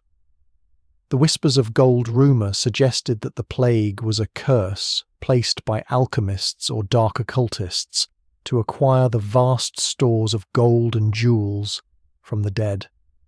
This conspiracy theory was rooted in the sudden, chaotic wealth transfer, Fact 70, and the era's distrust of hidden knowledge. The belief that the plague was a controlled, man-made event gave terrified people a tangible, human enemy to focus on, rather than an invisible contagion or an angry god.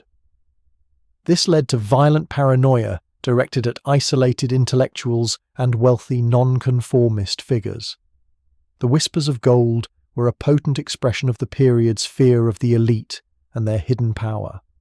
The tragedy of the plague was converted into a sinister terrestrial conspiracy, justifying violence against those who seemed to benefit from the disaster. The shifting earth. The belief that the plague was related to volcanic eruptions or strange fogs that rose from the ground led to the theory that the Earth itself was sick. People believed that noxious vapors, released from the planet's inner corruption, were poisoning the atmosphere. Fact 7. The observation of minor earthquakes and atmospheric phenomena following the initial plague outbreak fueled this geological terror. This meant that the planet itself was perceived as a hostile, decaying entity, unable to sustain human life. This terror of the shifting Earth led to rituals that focused on appeasing the planet, such as burying protective symbols deep in the soil or avoiding disturbing the ground. The Earth was no longer a comforting mother, but a source of deep, subterranean evil. The survivor's guilt. The profound psychological scar of survivor's guilt affected those who remained, who often felt chosen or conversely cursed by fate. The simple act of living when so many had died created an immense, unresolvable moral burden on the remaining populace. Many survivors believed they were spared for a divine purpose and dedicated their lives to extreme piety and service. Fact 64. Others succumbed to hedonism. Fact 60, believing their survival was meaningless and that the end was inevitable anyway. The guilt was compounded by the fact that many had abandoned their loved ones. Fact 22, or benefited financially. Fact 70, from the deaths. This led to decades of psychological trauma, with the survivors haunted by the memory of the dead they had left behind. The plague's legacy. The sheer population loss of the plague, estimated at up to 50% of Europe, forced radical innovations in technology and farming to compensate for the lost labour. This necessity-driven ingenuity was the plague's unintended, transformative legacy. The move from intensive manual labour to labour-saving devices like watermills and improved ploughs accelerated technological progress by centuries. The economic power of the peasant class, Fact 54, also drove demand for better working tools and land management. The plague's devastating cost ultimately led to a more dynamic, technologically advanced society that would eventually power the Renaissance. The horror of the Great Mortality was the terrible engine that drove the medieval world into the modern age. The witch hunt's seed. The profound societal breakdown, spiritual confusion, and overwhelming suspicion fueled by the plague were the seed that flowered into the later mass witch trials. The concept of an invisible enemy, the plague, and the subsequent need for scapegoats, Fact 21, became ingrained. The Church's failure to stop the plague was often blamed on active human agents of Satan who were secretly working to undermine Christian society. This need for a tangible explanation for spiritual chaos found its target in marginalized women and nonconformists. The witch hunt's seed grew from the terror of the unseen, turning neighbor against neighbor in a quest to purge the supposed supernatural evil that had brought the pestilence. The spiritual paranoia of the plague became a permanent feature of European life. Plague as a weapon.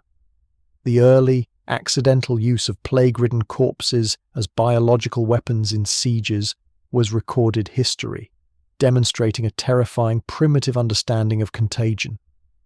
The Tartars famously catapulted infected bodies over the walls of the besieged city of Kaffa in 1346.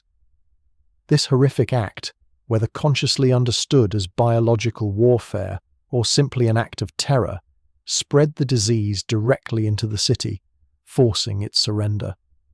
The fear was that the enemy was not only using swords and arrows, but the very wrath of God itself. The use of plague as a weapon confirmed the pestilence's status as a malicious, intelligent force that could be harnessed by evil men. It underscored the ultimate fear that death was not random, but could be wielded with terrifying, deliberate intent. The skull motif, the ubiquitous use of the human skull, memento mori, in post-plague architecture, jewelry, and decoration, was a constant visual reminder of death's triumph. The stylized skull was a warning, a memorial, and a tool of spiritual reflection all at once.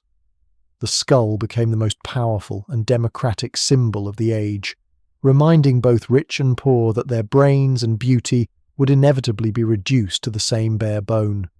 The constant, silent presence of the skull made the contemplation of death a daily necessity. This obsessive visual culture created a pervasive atmosphere of existential fatalism, a world that could never escape the memory of its own near annihilation. The skull motif was the graphic logo of the post-plague identity. The plague bells. The chilling sonic geography of a plague-ridden city was dominated by the constant, mournful tolling of the plague bells, Fact 39, and the accompanying cries of the death cart, Fact 23. This omnipresent noise created an inescapable atmosphere of dread. The sheer volume and persistence of the bells meant that the entire population lived in a state of sensory overload and anxiety, unable to find silence or peace. The bells were the city's heartbeat, a rhythmic counting down of the community's demise. The psychological impact of the plague bells was immense, associating the sound of the church, a place of sanctuary, with the certainty of immediate death. To this day, the sound of a lone, distant bell carries an echo of that historical terror. The ritual of cleansing. The ritual of cleansing was a destructive, desperate practice involving the scraping of plaster and wood from the walls and floors of a plague house and dousing them with lye, vinegar, Fact 6, and fire. This was an attempt to remove the plague's spiritual residue. The belief was that the house itself was tainted, not just by physical contagion, but by the lingering miasma, Fact 7, and the agony of the death. The cleansing ritual was a brutal form of exorcism, seeking to destroy the place where the evil entity had held power. The aftermath was a stripped, damaged structure that often required total rebuilding. The sheer violence of the ritual of cleansing underscored the deep-seated fear that the plague was a powerful, intelligent force that could not be easily banished. The plague star, the belief that a specific dark star constellation or a plague star signaled the onset of the great mortality, was a popular astrological explanation for the epidemic. This belief shifted the blame from God or humanity to the cold, deterministic forces of the cosmos. This astrological determinism offered a form of cold comfort, suggesting that the plague was inevitable and unpreventable, dictated by ancient, unchangeable laws. It removed human agency, transforming the pestilence from a punishment into a cosmic inevitability. The constant astrological observations and predictions during the plague created a lucrative market for astrologers, who provided detailed, terrifying charts to the wealthy. The plague star was a permanent, terrifying fixture in the spiritual firmament. The lost language. The demographic annihilation of the plague meant that many local dialects, specific craft terminology, and unique cultural practices disappeared entirely with the death of their last speakers and practitioners. The disease caused a massive, unrecoverable cultural loss. Entire bodies of knowledge, passed down orally through generations of artisans, healers, and storytellers, vanished, creating irreversible gaps in the historical and social record. The plague's ultimate victory was in silencing the unique voices of entire regions. The survivors were left with a world that was spiritually and linguistically poorer, lacking the richness and complexity of the past. The lost language was a silent, permanent wound on the soul of Europe, reminding them of the unrecoverable cultural annihilation. The plague dream. The common reports of delirious, fevered dreams, the plague dream, involved a cloaked figure or demonic entity visiting the sickbed, often seen as the physical manifestation of the disease's spiritual nature. The dream was a pre-death confrontation with the terror. These shared visions, often described similarly across vast geographical distances, reinforce the idea that the plague was an intelligent, sentient force. The dream was believed to be the moment the demonic entity came to claim the soul, testing the victim's faith. The plague dream was an intense psychological trauma for those who recovered, leaving them with the indelible memory of a physical, supernatural confrontation. The memory of the dream was often the catalyst for their intense post-plague piety or hedonism. Fact 60. Sealing the vault. The rare, wealthy ritual of sealing the vault involved sealing the dead in elaborate family crypts with complex locks, heavy stone doors, and magical wards. This was the ultimate, expensive attempt to secure the dead from disturbance and prevent their return. Fact 46. The sealed crypt was a physical declaration of the family's wealth and power, asserting that even death could not breach their defences. It was a paranoid act, securing the dead from the chaos and anonymity of the plague pits. Fact 45. The ritual served to create a lasting, impenetrable barrier between the living family and the corrupted outside world. The vault was a silent, opulent monument to the immense fear of the plague's long-term power to destroy dignity. The empty cradle. The psychological impact of seeing multiple children's coffins or hearing reports of multiple small deaths from a single home, the empty cradle, was uniquely devastating.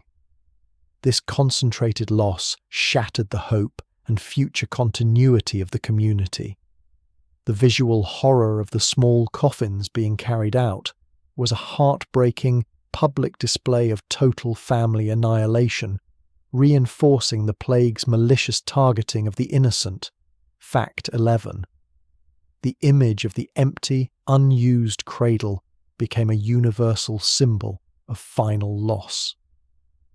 The empty cradle motif was a powerful memento mori, fact 58, reminding the survivors that wealth and position offered no protection to their children. The tragedy was compounded by the spiritual terror that these unbaptized or unsanctified souls were wandering lost. The plague-proof houses. The superstition that certain architectural features, building materials, or even specific geographical locations made houses plague-proof was highly persistent. Some believed houses with fewer windows, or those built of specific stone, offered a magical resistance to the miasma, fact 7. This belief led to frantic, last-minute architectural modifications, with people bricking up windows or sealing off entire wings of their homes, hoping to create an impermeable barrier. This paranoia turned the home from a sanctuary into a defensive fortress. The houses that inexplicably survived a wave of the plague were immediately deemed plague-proof and became highly valued, commanding massive prices. Their continued existence was viewed as a divine favour or the result of powerful, innate spiritual protection. The unnatural bloom. The rare, unsettling reports of strange flowers or fungi growing in the nutrient-rich soil of mass graves, the unnatural bloom, added a layer of biological horror to the spiritual trauma.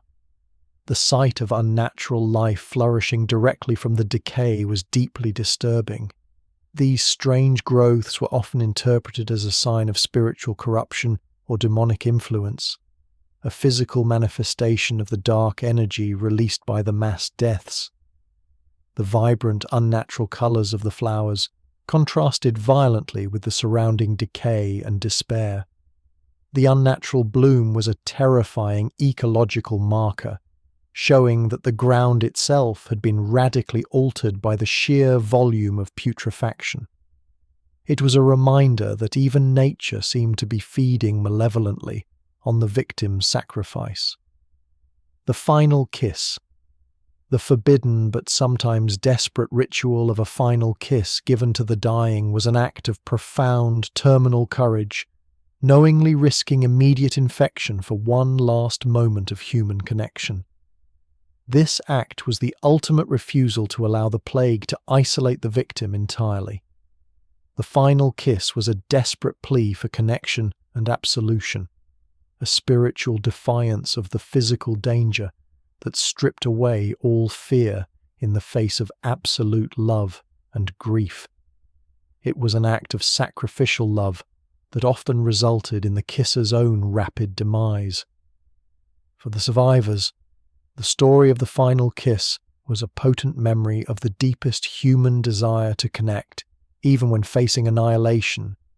It symbolized the human spirit's ultimate refusal to surrender to the tyranny of fear and isolation. The dark inheritance. The inheritance of a plague house was often deemed cursed or spiritually tainted, frequently left abandoned or sold for almost nothing to the most desperate and marginalized people. These structures carried the oppressive history of the suffering and the unsanctified deaths that occurred within their walls, becoming literal monuments to the great mortality's power. No amount of money could truly purify the darkness. This dark inheritance created an architectural map of trauma, with some districts becoming permanently associated with the plague's devastation and fear of recurrence.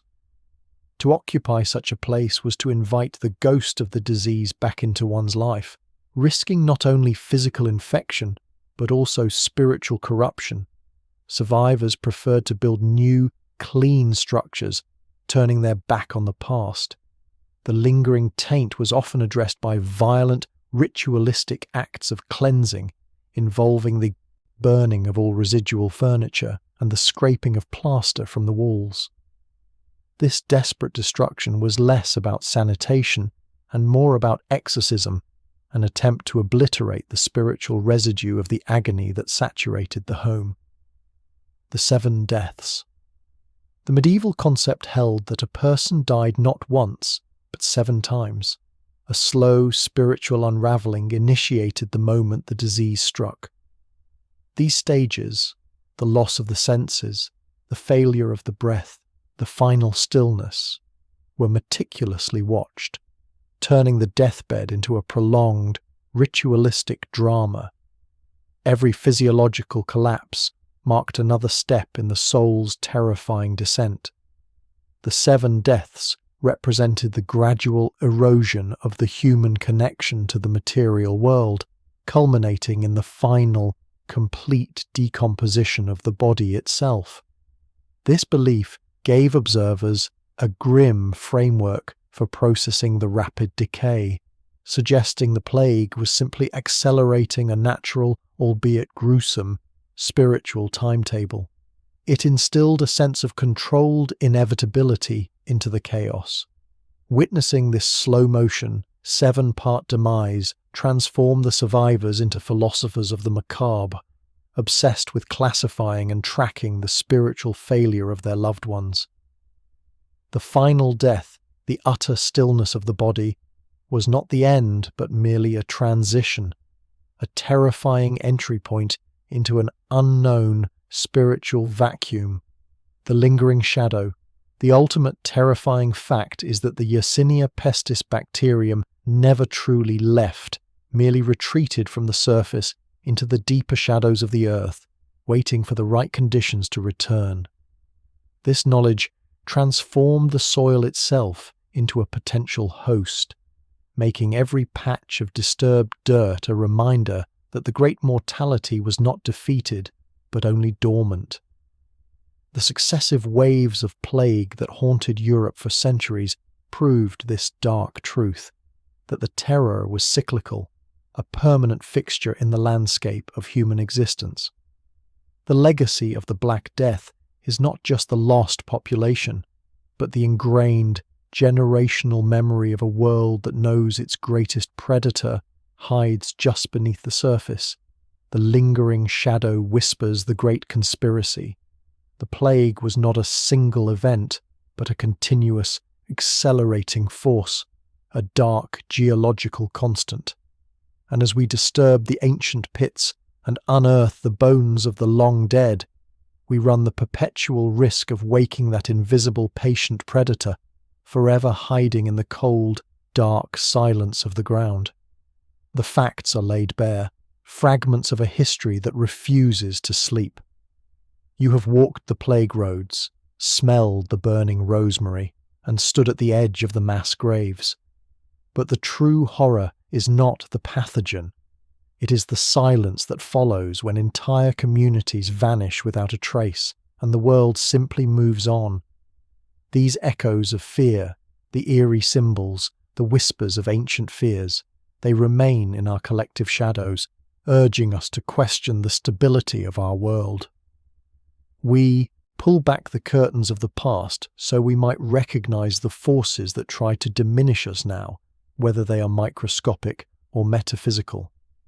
The anxiety of the medieval soul is mirrored in our modern paranoia. If these spectres of disease and despair resonate in your own shadows, join the watch, subscribe, and tell us in the comments below which fact of this medieval darkness felt the most personal, the most chillingly modern. The only true protection against the darkness is to illuminate its history. We have traced the terrifying dance of the great mortality, from the grotesque swellings of the living to the ritualistic disposal of the dead. But look closer at the pit, at the chaotic layering of anonymous bones. An eerie symbol repeats itself, a shard of bone carefully placed above the skull, mirroring the eerie symbols found on the protective plague charms. Was this the final desperate gesture of a dying man, a secret sign of resistance against the abyss that demanded their soul?